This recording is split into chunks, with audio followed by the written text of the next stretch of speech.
کہ اہل بیت کا وہ پنہا، وہ اہل بیت کی چھپی ہوئی تربیت کہ دشمنوں کے ظلم کے باوجود بھی انہوں نے اپنا نیٹ ورک بنایا، اور جس کے ذریعے آج تک جس کی تربیت کے نتیجے میں یہ مجالس عزا برپا ہو رہی ہیں۔ یہ بھی تو ممکن تھا نا کہ اہل بیت واقع کربلا کے بعد کی کو تھوڑا کم کر دیں، واقع کربلا کے بعد اہل بیت خاموشی سے بیٹھ جاتے ہیں، لیکن میں نے کل عرض کی کہ امام آمدن امام زین العابدین بازاروں میں جاتے تھے۔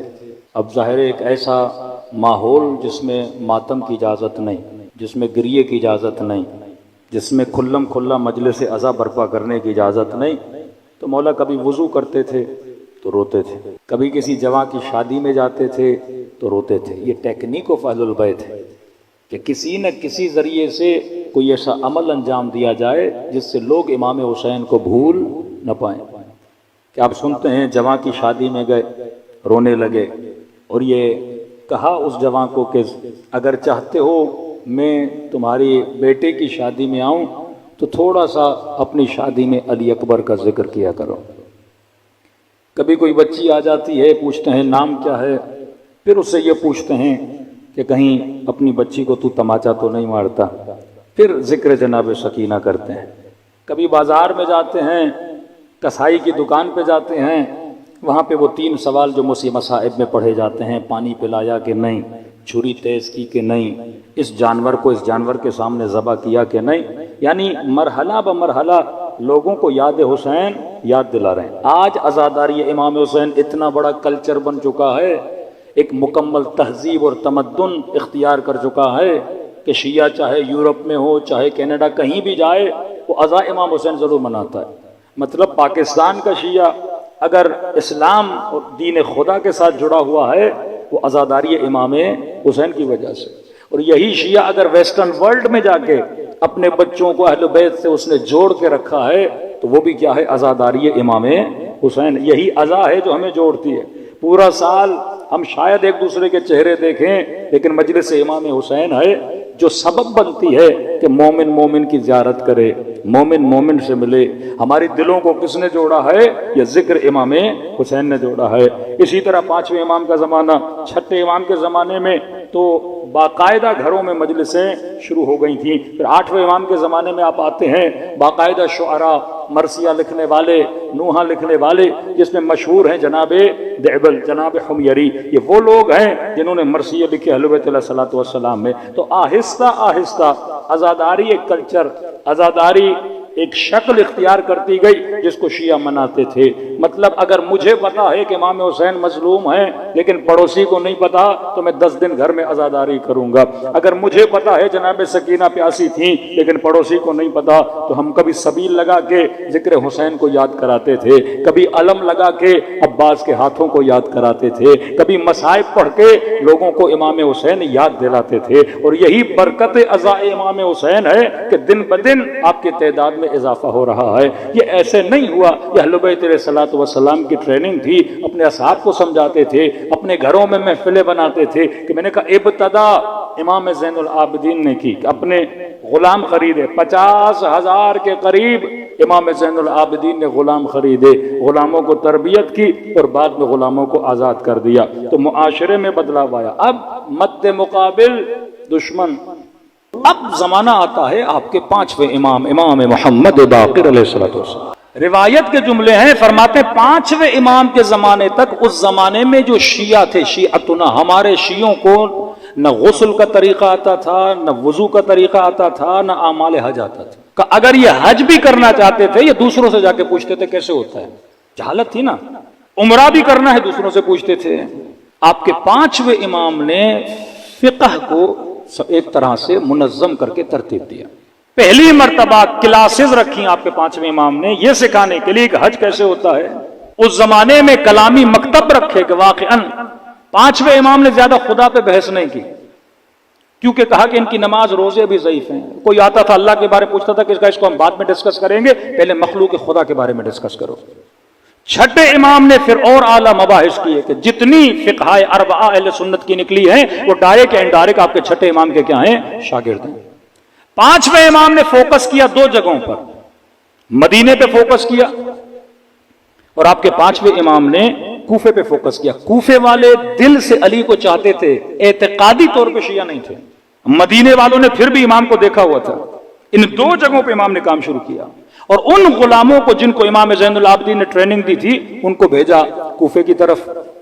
مدینے میں یہی لوگ شاگرد بنے، جگہ جگہ ان کو دلیلیں سکھائیں، جگہ جگہ مناظرے کرواتے تھے امام، جگہ جگہ درس قرآنی دیتے تھے، جگہ جگہ لوگوں کو یہ بتانا کہ اہل بیت کے طریق میں کہ سیرتنا سیرت النبی فرماتے تھے کہ ہمارا سیرہ رسول خدا کا سیرہ ہے۔ یعنی لوگ بھول چکے تھے کہ امیر المؤمنین کے زمانے جب مولا علی حکومت پر آتے ہیں تو جب بوڑھے بوڑھے نبی خدا کے زمانے کے لوگ علی کی نماز کو دیکھتے تھے کہتے تھے علی تو وہی نماز پڑھ رہا ہے جو رسول خدا پڑھتے تھے۔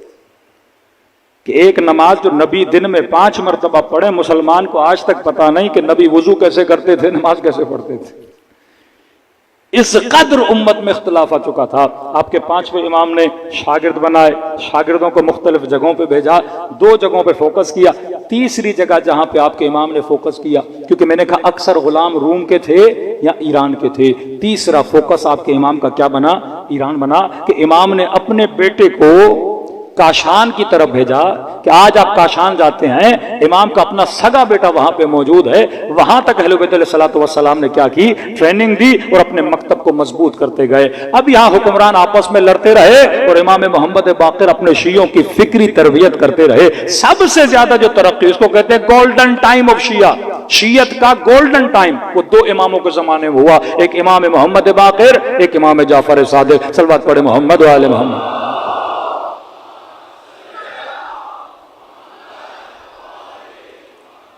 اور مقام تعجب یہ ہے کہ اب 6 امام کے زمانے میں اور 5ویں امام کے زمانے میں غلات کا زمانہ بھی بڑا ہے۔ کچھ ایسے لوگ شیعوں کے اندر پیدا ہوئے جو امیر المومنین کو خدا کہتے تھے، کہ آج بھی تقریباً 7 لاکھ کے قریب علوی عقیدہ رکھنے والے ترکی میں موجود ہیں۔ اب جہاں امام نے اپنا نمائندہ نہیں بھیجا شام، وہ علوی ہوئے۔ ایک وہ طبقہ جو بغض میں شدت، دوسرا وہ جو امیر المومنین کو خدا مانتے تھے۔ اور تاریخ کا یہ عجیب مقام ہے کہ جو اہل بیت کے زمانے میں حضرت علی کو خدا کہتے تھے، حکومت ان کو کچھ نہیں کرتی تھی۔ ہونا تو یہ چاہیے نا، جو علی کو خدا کہہ رہا سب سے پہلے اس کا گلا کاٹا جائے، نہیں یہ پکڑتے تھے امام کے شاگردوں کو جو صحیح العقیدہ تھے، جو اللہ کی توحید کے قائل تھے، لیکن جو غالی تھے حکومت کچھ نہیں کرتی تھی۔ امام کہتے تھے ہمارا اظہار برات ہے صوفیاء کے خلاف، ان لوگوں کے خلاف کا نہیں، یہ دین میں بگاڑ پیدا کر رہے ہیں، ان سے ہمارا کوئی تعلق نہیں۔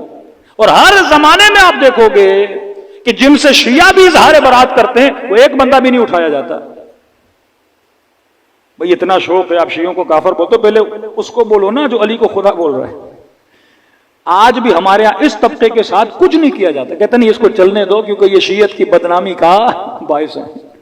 لیکن یہ جو متقی شیعہ ہے جو مسجد میں نماز پڑھ رہے، امام بارگاہ علی رضا میں بم پھوڑو کیونکہ یہ نمازی شیعہ ہے، یہ جو نظریاتی شیعہ اسے مارو کیونکہ یہ ہمیں کیا دے گا؟ نقصان دے گا۔ یہ جو استعمار کے مقابلے میں کھڑا ہے اس کے ساتھ لڑو۔ کبھی آپ نے سوچا اتنے مسلمان ہیں، مسئلہ کیا ہے دنیا کو یمن کے ساتھ؟ مسئلہ کیا ہے دنیا کو لبنانیوں کے ساتھ؟ مسئلہ کیا ہے دنیا کو عراقیوں اور ایرانیوں کے ساتھ؟ کیونکہ مسئلہ فکر حسین سے کہ یہ جو فکر ہے نا بڑی خطرناک ہے کہ حاکم فاسق ہو فاجر ہو اس کے خلاف کیا کرو؟ قیام کرو۔ سب سے پہلا انقلاب اسلامی ممالک میں وہ ایران کا تھا۔ ایک حاکم، یہ سوچ ہی نہیں تھی مسلمانوں میں کہ آپ کسی ظالم فاجر بادشاہ خلاف اٹھو گے، یہ سوچ ہی نہیں تھی۔ ایک طرح سے مسلم ممالک میں ایک بم کی صورت تھی کہ جناب ایک مولوی اٹھا ہے اور اس نے فاجر شاہ کے مقابلے میں قیام کیا ہے، آگ کی طرح پھیل کے جتنے بادشاہ بیٹھے تو انہوں نے کہا بھائی ہماری خیر نہیں، اب یہ عادت اگر یہ بیماری ہمارے اندر بھی آ گئی تو ہم سب کی کوئی خیر ہی نہیں ہے۔ تبھی انقلاب کو زد و کوب کرنے کے لیے کہ یہ شعور امت میں پیدا نہ ہو کہ امت دین کے لیے، شریعت کے لیے، دین خدا کو قائم کرنے کے لیے اور فاجروں اور ظالموں کے مقابلے میں کھڑے ہونے کے لیے آواز بلند کرے۔ ہمارے ملک میں ایسے حاکم بھی گزرے ہیں جو خود کو امیر المومنین کہلاتے تھے، اسی نظریے کی بنیاد پر کہ حاکم کیا بنتا ہے؟ اولی الامر بنتا ہے۔ لیکن امام حسین نے اس نظریے کو ختم کر دیا. اب مسئلہ بنا حسین سے، کہ حسین نہیں فکر دے کر گئے.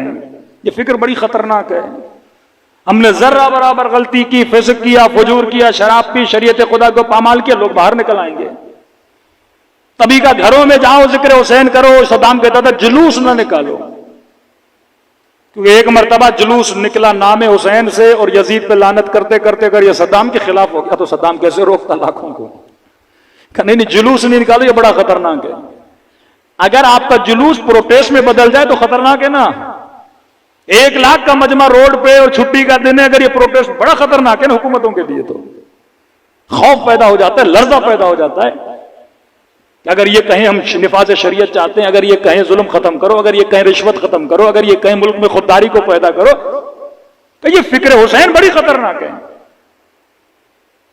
کہ یہ تو 12 والے ہیں، ہم سے 4 امام والے نہیں سنبھالے جا رہے. یہ تو 12 والے ہیں.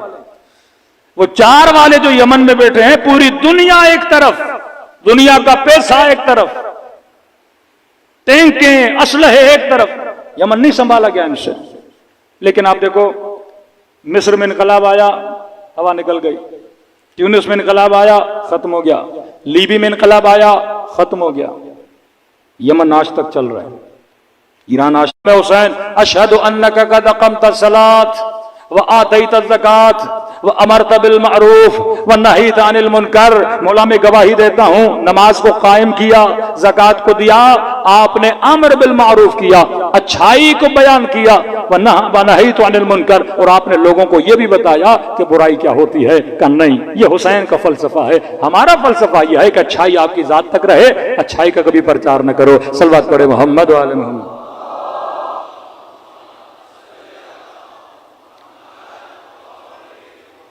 مجھے نہیں پتا، میں نے اس تاریخ کا ایک بہت برا کردار ہے شبس ابن ربیع، اس کا ذکر کیا کہ نہیں، ڈیلی سوچتا ہوں لیکن ذہن سے نکل جاتا ہے. کس طرح لوگوں کی شخصیات میں رد و بدل پیدا ہوا. یہ نقطہ صرف ان لوگوں کے لیے بیان کر رہا ہوں کیونکہ آج اگر آپ میں بصیرت نہیں، آپ گمراہ ہو جاؤ گے. آج شیعہ کو شیعہ سے لڑایا جا رہا ہے. ایک بہت ہاٹ ٹاپک ہے اجتہاد، بہت چل رہا ہے. نہیں مولانا صاحب یہ دلیل نہیں دیں کہ کوئی بیمار ہوتا ہے تو ڈاکٹر کے پاس جاتا ہے. آپ اس دلیل عقل کو ایکسپٹ کیوں نہیں کرنے کے لیے تیار ہوتے ہیں؟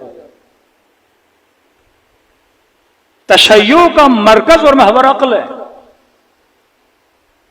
اگر آپ تشیع سے عقلانیت کو نکالو گے پھر ہم میں اور دوسروں میں کوئی فرق نہیں ہے. شیعہ لکیر کا فقیر نہیں ہے. یہ اخبار گری ہے کہ بس یہ آ گیا اور ہم نے کرنا ہے، ہم نے اس پہ سوچنا بھی نہیں. یہ فکر شیعوں کی نہیں ہے. جو مخالفین تقلید ہیں وہ پریکٹیکلی بتائیں کہ اگر اس امام بارگاہ میں 500 لوگ بیٹھے ہیں اور کسی بندے نے کسی مسئلے پہ تحقیق کرنی ہو کہ مولانا مثلاً روزے کے عالم میں سر اپنا پاؤں میں ڈالوں، سر پانی میں ڈالوں تو میرا وضو، میرا روزہ باطل ہوگا کہ نہیں. اب ایسے بولیں کہ نہیں 500 کے 500 جاؤ کتابیں پڑھو. یہ تو بالکل ایسا ہے کہ آپ جب بیمار ہو جاؤ تو آپ کو بولا جائے کہ بھائی ڈاکٹر کو نہیں دکھانا، سب نے جا کے ڈاکٹر بننا ہے. پریکٹیکلی امپاسبل ہے. بالکل اسی طرح کہ رسول نے خلافت کا فیصلہ امت پہ چھوڑ دیا. بھائی امت میں اتنے دھڑے، پھر وہی بات الملک لمن غلب، حکومت اس کی ہے جو غالب آ گیا. کہ نبی نے فرمایا الملک لمن غلب، جس کی لاٹھی اس کی بھینس. ہم بیمار ہوتے ہیں ڈاکٹر کے پاس جاتے ہیں، گھر بنانا ہو نقشہ انجینئر سے بناتے ہیں، کھانا بنانا ہو اس کو دیتے ہیں جو بورچی ہو، کپڑے سلوانے اس کو دیتے ہیں جو درزی ہو. اجتہاد مسئلے عقلانی ہیں.